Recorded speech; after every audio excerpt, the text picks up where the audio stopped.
Friends आमार चैनेले सबाइके स्वागत। आमी आजके आपनादेर बानिये देखाबो गंधराज फिश कबाब। दुर्गापुजो स्पेशल এই রেসিপিটি আপনারা নবমী বা দশমী বাড়িতে কোনো গেস্ট এলে বা ফ্যামিলির লোকদের বানিয়ে খাওয়াতে পারেন। ভীষণ ইউনিক আর ভীষণ টেস্টি এই রেসিপিটা। চলুন দেখে নেওয়া যাক কীভাবে বানাতে হবে। তো এর জন্য দেখে নিন কী কী উপকরণ লাগবে। এখানে আমি পেঁয়াজ কুচি রেখেছি একটা মিডিয়াম সাইজের, মিহি করে কুচিয়ে রেখেছি। এখানে রয়েছে হাফ টিস্পুন মতন গোলমরিচের গুঁড়ো, পরিমাণ মতন নুন ইউজ করব। এখানে রয়েছে রসুন বাটা 1 টিস্পুন, আদা বাটা 1 টিস্পুন। এখানে রয়েছে 3-4 টিস্পুন মতন গরম মশলার গুঁড়ো, আপনারা এর পরিবর্তে চিকেন মশলা ইউজ করতে পারবেন। আর এখানটায় রেখেছি আমি একদমই অল্প 1/4 টিস্পুন মতন বেকিং পাউডার, 1 টিস্পুন লঙ্কার গুঁড়ো, কাঁচা লঙ্কা কুচি, 1 টিস্পুন চিলি ফ্লেক্স। এখানে একটা ছোট্ট সাইজের সেদ্ধ আলু রেখেছি, রয়েছে পুদিনা পাতা কুচি। আর এখানটায় রয়েছে 1 টেবিল স্পুন মতন ব্রেড ক্রাম্ব আর একটা ডিম নিয়েছি। পুরোটা আমি ইউজ করব না, আমি দেখিয়ে দিচ্ছি কতটা নেব। আর লাগবে আমার গন্ধরাজ লেবু অবশ্যই করে। দেখুন এখানে আমি চিতল মাছটাকে কুড়িয়ে রেখেছি। তো চিতল মাছের মুইঠা বানালে আমরা যেভাবে মাছটাকে কুড়িয়ে নিই ঠিক ওরকমভাবে। তো এখানে 1 কাপ মতন রয়েছে আমার চিতল মাছ। তো এই চিতল মাছ কি করে কোড়াতে হয় আমি তার আগে আপনাদেরকে দেখিয়েছি। আমি ডেসক্রিপশন বক্সে আমি ভিডিওটার লিংক দিয়ে দেব, যেটা চিতল মাছের মুইঠা। আপনারা সেই রেসিপিটা দেখে ওইভাবে মাছটাকে কুড়িয়ে নিতে পারেন। তো এই মাছটার মধ্যে এবারে আমি পেঁয়াজ কুচি, আলু সেদ্ধ, গোলমরিচের গুঁড়ো দিয়ে দিচ্ছি, দিয়ে দেব পরিমাণ মতন নুন। যেই কথাটা বলবো যে এই নুনটা দেওয়ার পরে এটা মাখিয়ে কিন্তু বাইরে রাখা যাবে না, ফ্রিজে রাখতে হবে, নইলে কিন্তু এটা একদম জলজলে হয়ে যাবে। তো এর মধ্যে আমি দেখুন চিলি ফ্লেক্স, গরম মশলার গুঁড়ো, কাঁচা লঙ্কা কুচি, লঙ্কার গুঁড়ো আপনারা ঝালটা নিজেদের টেস্ট অনুযায়ী দেবেন। আর বেকিং পাউডার দিচ্ছি, আদা বাটা দিচ্ছি, রসুন বাটাও দিয়ে দিলাম। আর দিয়ে দেব পুদিনা পাতা। তো পুদিনা পাতা না থাকলে আপনারা শুধু ধনে পাতা দিতে পারেন বা ধনে পাতা পুদিনা পাতা দুটো মিক্স করে দিতে পারেন। এর মধ্যে আমি ব্রেড ক্রাম্বটাও দিয়ে দিয়েছি। এবার এই সমস্ত কিছুকে খুব ভালো করে মাখিয়ে নেব। এখনও কিন্তু এর মধ্যে আমি ডিম দিইনি, ডিমটা আর একটু বাদে দেব।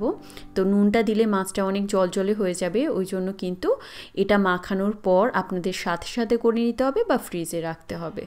এবার এর মধ্যে আমি লেবুর রস দেবো। দেখুন গন্ধরাজ লেবুর উপরের যে জেসটা রয়েছে সেটাও দেব।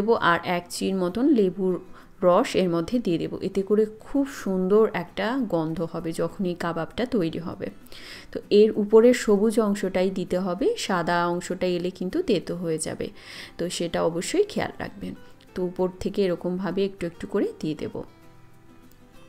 এই সমস্ত কিছুকে খুব ভালো করে মাখিয়ে নেব। তারপর আমি এটাকে ফ্রিজে তুলে রাখবো, কেননা এই মাছটা তো একটু আমার কাবাবের মতন শেপ দিতে হবে, শিক কাবাবের মতন। তো এটা একটু টাইট হলে করতে আমার সুবিধা হবে।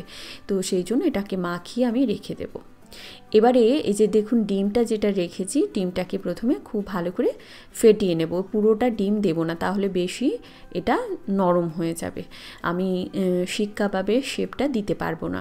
তো সেই জন্য আমি এখানে মোটামুটি 3 ভাগের 1 ভাগ মতন ডিম এর মধ্যে দিয়ে দিচ্ছি। তো আপনারা মাছটা কতটা নিচ্ছেন সেটা বুঝে আপনারা দেবেন। এই ডিমটা দিলে আর কি এটা বাইন্ডিংটাও খুব ভালো হবে আর এটার খেতেও ভালো লাগবে। তো এর মধ্যে অবশ্যই আলু সেদ্ধ, ডিম আর বেকিং পাউডার দেবেন। বেকিং পাউডার দিলে এই যে চিতল মাছ যে একটা টাইট হয়ে যায় না রান্নার পরে, ওই জিনিসটা হবে না। তো কাবাবে ওই জিনিসটা হলে তো ভালো লাগবে না। তো সেই জন্য একটু করে বেকিং পাউডার দেবেন। এটাকে আমি 8 ঘন্টার জন্য ফ্রিজে রেখে দিয়েছিলাম। এবারে আমি শিক কাবাবগুলোকে তৈরি করে নেব। এখানে আমি ব্যাম্বু স্কিওয়ার নিয়েছি।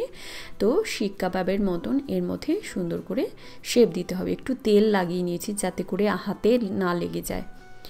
তো আপনার যদি ব্যাম্বু স্কিওয়ার না থাকে এমনিও আপনারা করে নিতে পারেন, বা আপনারা কি করতে পারেন যে স্টিলের মতন বা শিক যেগুলো পাওয়া যায়, শিক, ওই শিকের মধ্যেও গেঁথে এগুলোকে কাবাবের মতন করে নিতে পারেন। তো দেখুন আমি কিভাবে করছি। তো এইভাবে সব কটা করে নেব, তারপর আমি এগুলোকে কাবাবগুলোকে তৈরি করে নেব। এবারে আমি কি করব, ফ্রাইং প্যানের মধ্যে একটু করে সাদা তেল দেব। তেলটাকে ভালো করে ছড়িয়ে নিয়েছি। এবারে এই কাবাবগুলোকে এর মধ্যে দিয়ে দেব। এই কাবাবগুলোকে সুন্দর করে লো আছে আমি এই কাবাবগুলোকে তৈরি করে নেব।